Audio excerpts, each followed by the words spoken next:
If there's emotional drama swirling in your life, don't blame the stars, your ex, or some cruel twist of fate. Nah, it's just you, reacting like a puppet on strings. Oh, but you call it dialogue, getting on the same page, or being mature. How adorable.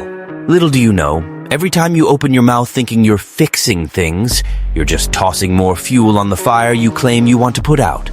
While you're rehearsing these maturity speeches worthy of a bargain bin self-help TED Talk, there are guys who've got the basics down.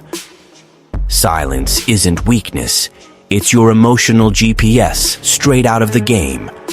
They don't bite at the ghosting, the guilt trips, or the theatrics. Not because they're ice cold, but because they've stopped falling for the act. Know why these mind games work on you? Because you chomp down on the bait like it's your last meal. One half-baked drama, a jab disguised as I just want to understand, and bam, you're melting, trying to patch up the unpatchable. You explain, justify, and humble yourself with style. Another masterclass in self-sabotage with a smile. But here's the part that stings, or should. The silence that shuts down the game isn't some nice guy's punishment. It's revoking access, buddy. It's yanking the password to your emotional Netflix that you handed out to folks who just wanted to watch your downfall in 4K. When you shut up, you don't turn weak, you turn untouchable. And untouchable is the new hot at least for anyone tired of playing the fool. And before you think this video popped up in your feed like divine intervention, nah, pal. This is algorithm, not your guardian angel. It's here because someone less cocky than you had the sense to like, comment, and subscribe. Miracle? Nope. Just basic math. So if you're still sitting there with a sour face, watching like you deserve a medal for seeking growth, do us a favor. Drop the arrogance, fake some gratitude, and hit that like button. Feed the machine. Because if you can't even do that, imagine trying to escape the games you're bankrolling yourself. Alright, now for the real kick in the gut you pretend you don't need but secretly crave. Number 1. Every emotional game needs a sucker to react. No emotional mind game floats on its own, pal. It needs one key ingredient to come alive. You, with your knee-jerk response. Without it, it's just someone tossing bait into the void. But there you go. With your conflict resolver syndrome, snapping at it like a starving fish with flair. A jab, some drama, a rehearsed silent treatment, guilt dressed up as concern, it's all an invite. And you, ever the polite one, RSVP right away. You think you're being mature by responding civilly, showing emotional intelligence by explaining. How sweet. In reality, you're just proving the manipulation hit its mark. You label it dialogue when it's really your allergy to discomfort. Responded. You lost. From there, you're not calling the shots anymore, you're just waiting for the next move, like a pawn eyeing checkmate. Think you're playing fair by defending yourself? Classic mistake. You're just handing over the roadmap to your emotional weak spots. Push here and he cracks. And trust me, they'll push. Over and over. Emotional games are a dumb chain of stimulus and response. If you want to be smart for real, stop reacting. Break the chain. Kill the game. Not with yells, essays, or life coach speeches. With silence. But not that petty, passive-aggressive silence straight out of a bad soap opera. I'm talking surgical silence that says, your act is so lame it doesn't even deserve an audience. When you refuse to play, the other side might push harder. Cry, yell, amp up the clown show. But without your reaction, it's all empty spectacle. Like rehearsing a dance in the dark. No one's watching, no one cares. The big newbie mistake is thinking, winning the game means giving the best comeback. Nah, genius. Winning is not playing. Winning is eyeing the manipulation attempt and smirking inside like, oh, that's it? How predictable. Because the only way to lose an emotional game is to keep showing up like it's mandatory. And look at you, suited up for the away team, putting on a show on their turf. Congrats on the self-own. Number 2, the game was never about feelings. Wake up, star of your own soap opera. Still trying to add deep emotional layers to a shallow script of manipulation? How precious. Thinking it was genuine jealousy, romantic neediness, or an existential meltdown? It wasn't. Never was. That's just the wrapping paper. The real gift? Control. Emotional games don't want resolution. They don't chase understanding, growth, or connection. They want one thing, to see how far you'll bend while pretending to be mature. It's like an endurance test, but the prize is your self-respect paid in installments. Guilt trips, calculated silences, last-minute dramas, that strategic vagueness. None of it's venting. It's manipulation in vulnerability's clothing, wordless emotional shoves. And you, with your fake PhD and fluent empathy, jump in to fix it. Soothe, clarify, douse fires with a leaky bucket. But every time you calm the storm, you're gift-wrapping your control, confirming you're dancing to their tune, showing any fake crisis gets you moving. Boom, the puppet twitches, the game rolls on. The oldest trick in the book is dressing control up as emotion, and you fall for it because you still treat jabs as honesty. It's not. It's an emotional stress test, a value gauge, a check on how little effort it takes to get you spilling everything. You go in thinking it's a chat, but they didn't bring words, just rope. The convo never existed. Just their script and your eagerness to follow it blindfolded. That's where the only tool for someone fed up with playing the understanding fool comes in. Silence. But not that dumb silence of waiting for replies. It's the silence that skips the show and spots the con. That watches the performance and yawns. No reaction, no leverage, no control, and no control. Surprise. The game crumbles. But here's where the deluded trip up, right? They try to win on emotional turf with essays, logic, empathy. Like words can topple a well-rehearsed con. There's only one way out. Stop feeding the beast. And that, pal, takes rare guts. The courage to let the other down so you stop betraying yourself. Pick your pain, the sting of saying no, or the ache of constant folding. Number 3, silence isn't coldness. It's the luxury of revoking access from those who don't deserve it. Coldness, buddy, is when you feel nothing. This silence is different. Feeling it all and giving zilch. It's access denied with ID and facial recognition blocked. You didn't vanish, punish, or dramatize. You just stopped handing out VIP passes to people who only want front row seats to your crash. Spot the pattern. When you respond, you crack the door. Explain. You flip on the lights. React. You hand over the map, GPS, and offer an emotional Uber. And the other side, who thrives on tweaking pressure based on your vibes, loves it. Because they need to see if the mind game is landing. But silence slams it all shut. No warning, no note, no excuses. Not out of spite, but clarity. Gamers need signals, replies, proof their act stirred something. Without feedback, darling, the script flops. The emotional blindness silence creates is a joy to watch. The other starts missing the mark, overdoing it, pushing too hard, exposing themselves. Because desperation kicks in when control slips. And here's where you gotta resist the most pathetic urge, explaining your silence, justifying your absence, translating your stance. Why? Because that hands back exactly what you yanked. Access. You owe zero explanations for not reacting. No need for an emotional PowerPoint to defend your no reply. Reacting's a choice, and choosing silence doesn't make you cold, it makes you unreachable. And unreachability, pal, is pure poison to manipulators. Because a game without access starves. It withers, ignored, beaten by your classiest call, shutting up. Number 4, no response, and the game loses its stage. Every game needs a stage.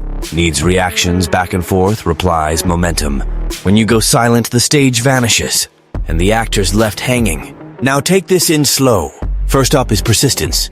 The jab returns in a new flavor, different tone, fresh line, because gamers think they just haven't hit the right button yet. But each flop weakens the play. The vibe turns awkward. The words slip. Intentions peek out. Control flips to anxiety. And that's when you see the raw truth. It wasn't chat. It was steering. Without a stage, the character unravels. The speech drags or bites too hard. Silence doesn't humiliate. It exhausts. Wears down the controller by forcing solo moves. While you stay solid, they stumble. And this isn't a loud win. It's a quiet collapse. The game doesn't end in a showdown. It starves out. Because there's nowhere left to stand. No reply to build on. No reaction to tweak. The stage dips, and with it, the illusion of power. But here's the critical snag. Loads of folks wreck it right here. Not by talking too much. By talking at the wrong time. And that's what we're dismantling next. Number 5. The mistake of responding to wrap it up. This is the most common and lamest trap. You hold the silence, feel the tension build, and cave to speak just to end it quick. To ease up, kill the awkwardness, and without realizing, you resurrect the dying game. Now soak this in slow. Responding to wrap up is still responding, still reacting, still you folding to the discomfort they engineered on purpose. The game learns fast, learns that a little more push gets you talking. Stretch the tension, and you spill words. From there, it's over. Silence loses punch because it became an empty threat. You showed you can't hold it to the end. That unease rules you. The relief from speaking lasts seconds. The cost? Months. Because now they know your pull string. No, silence ain't a choice, it's a temp hold. And temp holds don't command respect. The right silence doesn't step in to fix. It steps in to end without fanfare. No speeches. No postmortems. When you talk to kill the vibe, you teach that the vibe works as a tool. And learners reuse it. Always. The guy who masters silence accepts the vibe turning weird. Accepts no pretty closure. Accepts seeming harsh. Because he gets something simple. Losing comfort beats losing ground. Who talks to wrap up wraps up nothing. Just reboots the loop. Number 6. Weak silence versus solid silence. Here's the line between respect and ridicule. Not all silence packs power. Some hush from fear, others from choice. Weak silence is escape. Emotional ghosting. The guy who clams up hoping the issue vanishes solo. That silence doesn't hit hard. It leaks insecurity. And insecurity begs for pressure. Solid silence is the flip. You don't vanish. You stay put. Present. Chill. Steady. No rush to reply. No urge to defend. Now take this in slow. Weak silence dodges tension. Solid silence holds it without budging. One begs relief. The other sets the pace. One breeds chaos. The other draws invisible lines. The diff ain't just zipped lips. It's in the body, the gaze, the reply that never drops. Women sense this without overthinking. They spot when silence is hollow versus heavy. Hollow pokes. Heavy shuts down. And here's where many flop, copying the trick without the vibe. They quit talking but beg inside. Anxiety seeps. Tone rats them out. Body gives it away. Solid silence doesn't beg, doesn't threaten, doesn't bargain. It just is. And when it's consistent, the emotional game loses footing. No cracks, no give, no weak spots to poke. Strong silence needs no explaining. It stands alone. And who can't handle that? Shows their hand quick. Number 7. Silent stance kills the game. This is where the game dies for good, not in a clash, but from lack of air. When silence becomes your default stance, there's nothing left to probe. You don't shift tone. Don't alter pace. Don't tweak your schedule. Behavior stays steady before, during, and after the game attempt. Now take this in slow. Emotional games thrive on variance. You explain today, hush tomorrow, defend the next. That swing opens doors. A silent stance seals them. Because it's reliable, predictable in the core, unshakable. Words lose purpose when the pattern always says the same. No matter the jab, the mood, the bad day, you don't switch up. And that drives gamers nuts. No tweaks work. No hidden switch. No fresh ploy. Just a silent wall that doesn't argue, counter, or justify. The game dies because scaling needs reaction. Without it, frustration builds. And built-up frustration makes the player quit or overplay. Either way, you win without playing. Not by being slicker. By being steady. A silent stance doesn't aim to win. It skips the fight, and skippers can't lose. Here's where many guys screw up trying a final explanation to seal the stance. Don't. Explaining restarts the game. The stance works only when mute, when it seeks no cheers, no buy-in, just holds, and the game-starved rots away. Number 8. Gamers can't stand silence. Here's where the mask slips. Emotional gamers need feedback like oxygen. Need to know if they're still landing blows, shifting you, owning the vibe.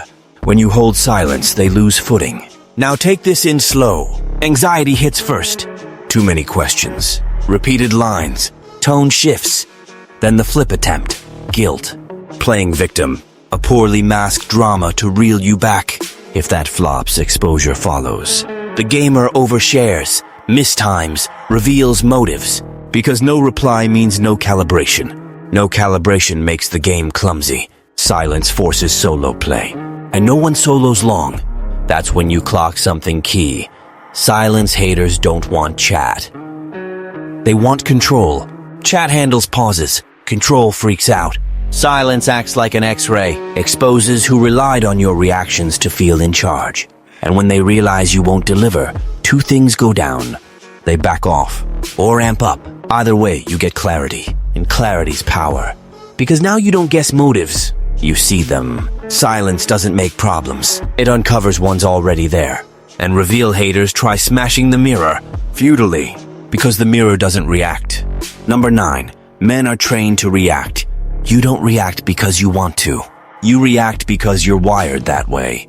From day one, they drilled that silence is wrong, pauses mean disinterest, no reply is immature. Trained you to explain everything, justify everything, fix everything with words. Now take this in slow.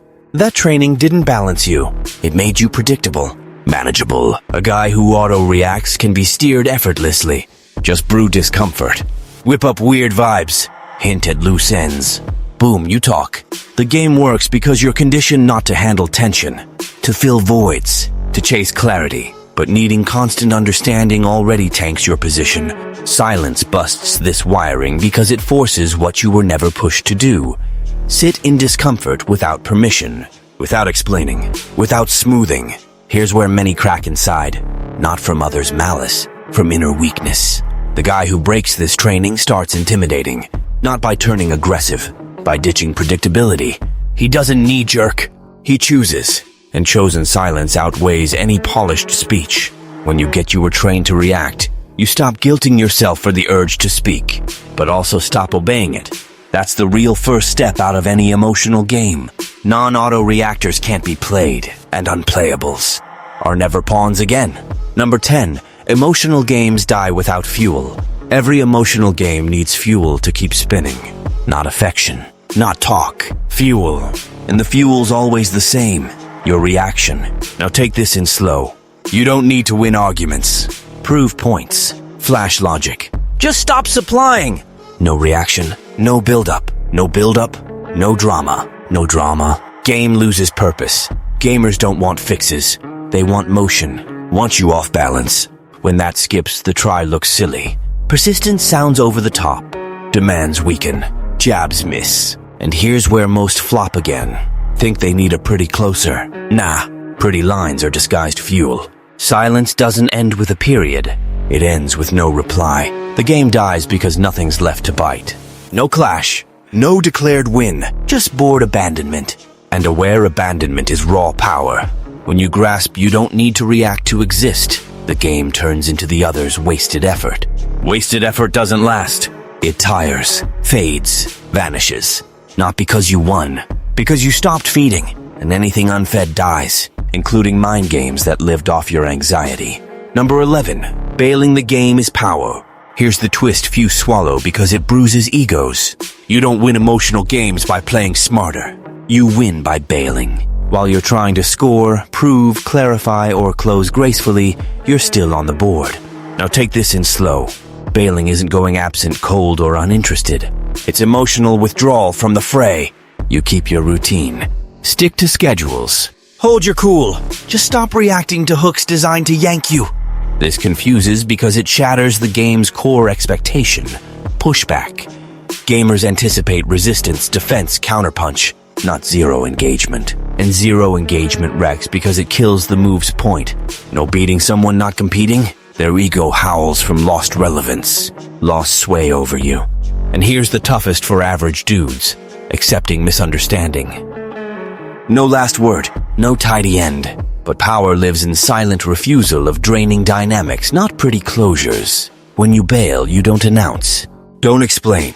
No finale speech. You just stop entering.